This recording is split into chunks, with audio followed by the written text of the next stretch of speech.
This is part 2 of how to configure and use the psf-bch-wallet command line wallet.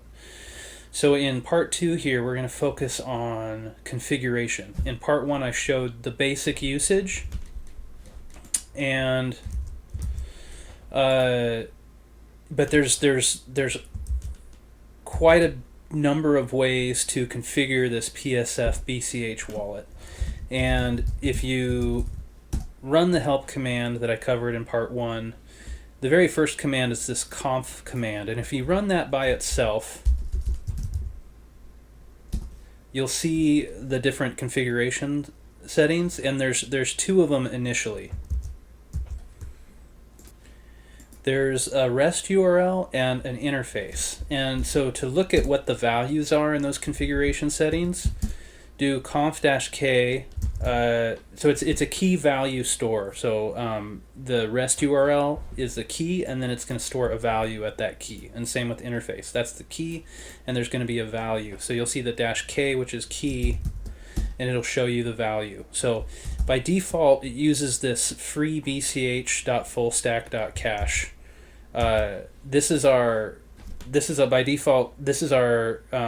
free Web3 infrastructure that is maintained by the PSF. But there is no guarantee for uptime. Nobody's paying for this, so it's sort of run on a voluntary basis, and so it may not be up all the time. So the point of this video is to show you how to configure psf-bch-wallet to match the infrastructure that you want to run. So if you're a business, you're probably running your own Web 2 infrastructure and you want to use that.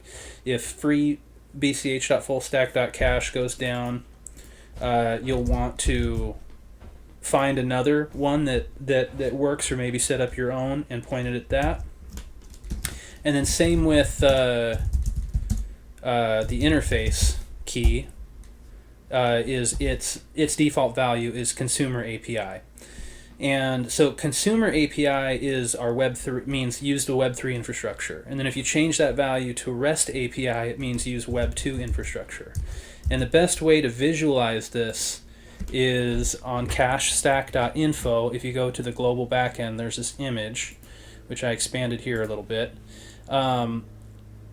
The stacks look like this in Web 2 and Web 3. So Web 2 is simpler, where psf-bch-wallet, it has a copy of this minimal SLP wallet and bch.js, our JavaScript library. So this is psf-bch-wallet.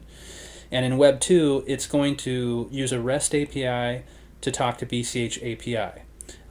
In the case of fullstack.cache, these are the services we offer. In Web 3, it starts out the same. It's going to use minimal SLP wallet, and then a library called bch consumer, which is a sister repository to bch.js.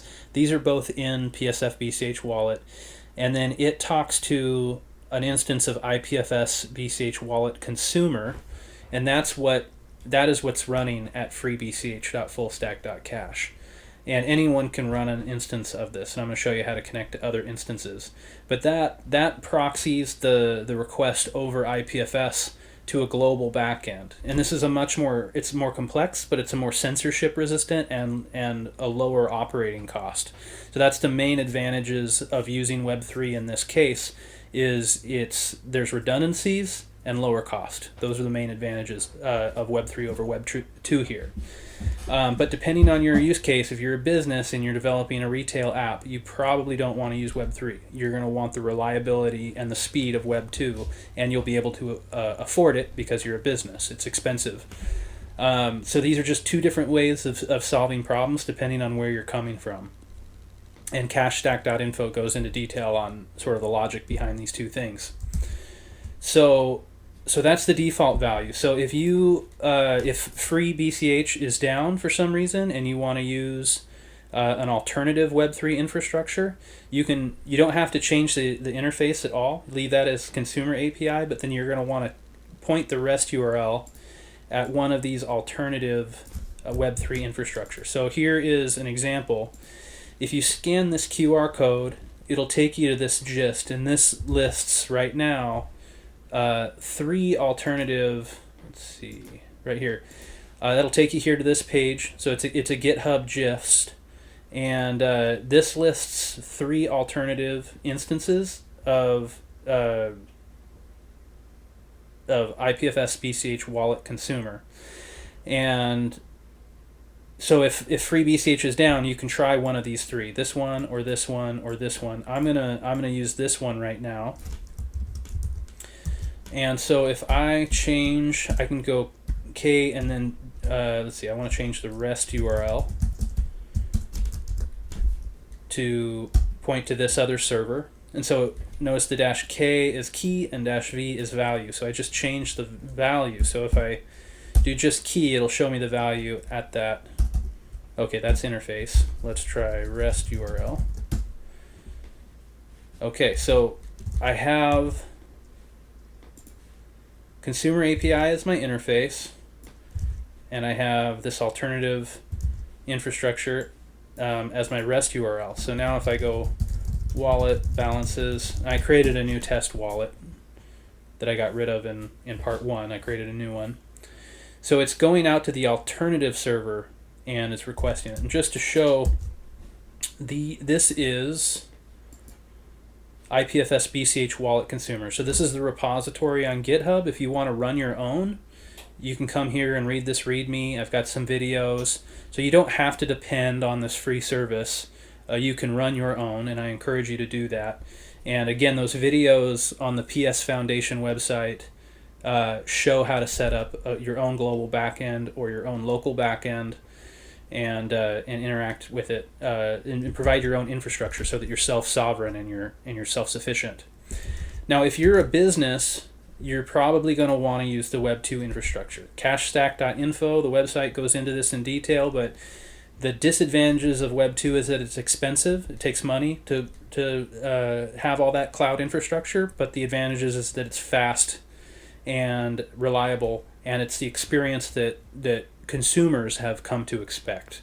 So if you're a business, you're probably going to want to run Web 2 infrastructure, and you can do that as well.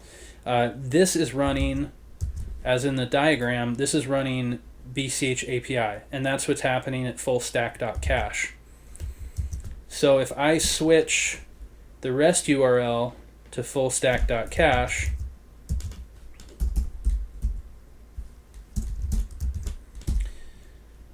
and then switch the interface to REST API, that will tell the wallet, okay, use the Web 2 infrastructure and use this Web 2 server.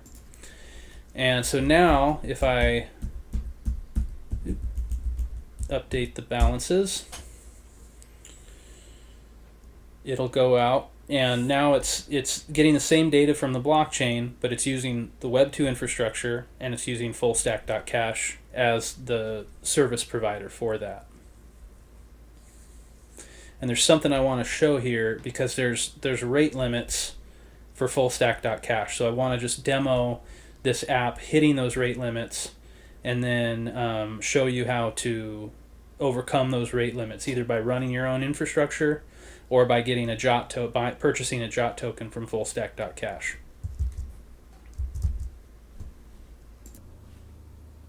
Okay, so you can see here I ran the request to get a balance, and then I ran it again, and it was fine. But then on the third try, I got this 429 error, and it returned, let me see, it's in here somewhere. Too many requests, that's what 429 means. And too many requests. Your limits are currently 10 requests per minute. Increase rate limits at fullstack.cache. So I am an anonymous user, and anonymous users are limited to a rate limit of 10 requests per minute when using fullstack.cache. So the solution to this is either to switch to Web 3 infrastructure, run my own Web 2 infrastructure, or purchase a JOT token at fullstack.cache to unlock increased rate limits. So I want to show what that looks like to purchase a JOT token. I'm not actually going to show the process of buying the JOT token. I've already done that, and I've got it here.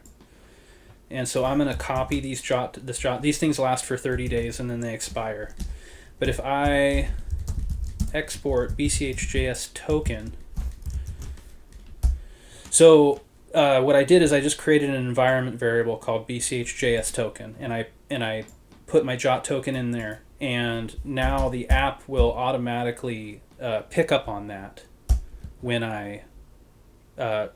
it'll automatically look for that environment variable, and you'll see that the results are coming back much faster now. There's a artificial 3-second delay, which to anonymous calls, which is removed when you have a jot token. So if you just want to get up and running quickly and you don't mind spending $10 a month, this is a very fast, easy way to do it, and you don't have to run any infrastructure, and you'll get 100 requests per minute, so you shouldn't hit any rate limits unless you're doing something pretty significant. Now, if you want to run your own local infrastructure, let me show that. So I showed how to connect to fullstack.cache. If you're running your own local copy of BCH API and the underlying global backend, which several members of the PSF community are doing, particularly business-oriented people, here's how you can do that. I am also running my own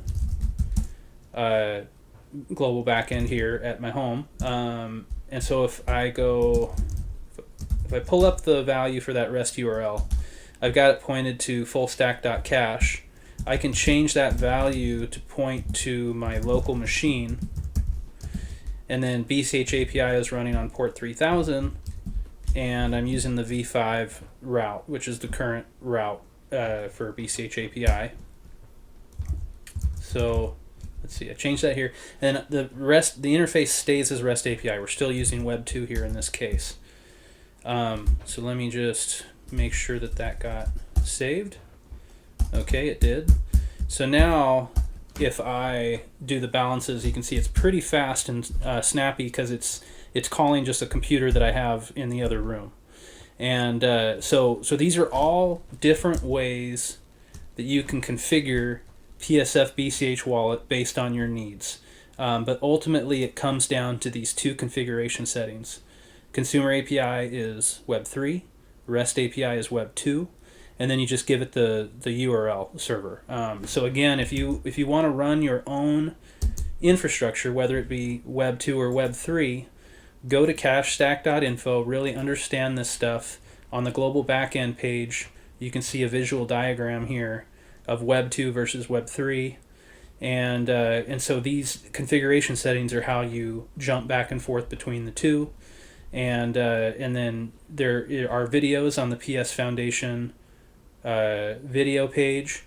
If you want to run either your Web 2 or your Web 3 global backend, there's videos there on how to set that up.